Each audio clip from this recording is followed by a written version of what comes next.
شیطان میگوید کسی که صدای اذان را شنیده نماز نخواند او پدری من است. اگر ثروت و نان را اسراف کند او برادری من است. اگر از امام پیشتر به رکوع رود او پسری من است. اگر به خاندانش مهمان آید و حرمت و احترام نکند او مادری من است. زنی که لباس برهنه پوشیده خود را در بین خلق نمایش می دهد او همسری با وفای من است.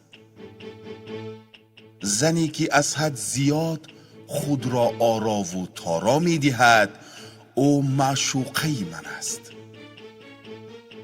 اگر پیش از خوردن طعام بسم الله الرحمن الرحیم نگوید او آینده درخشانی من است. کسی که به مال و ثروت دنیا داده شده آخرت خود را فراموش کرده است او فرزندی من است. این گفته های مرا کسی به دیگران نرساند او دوستی وفاداری من است.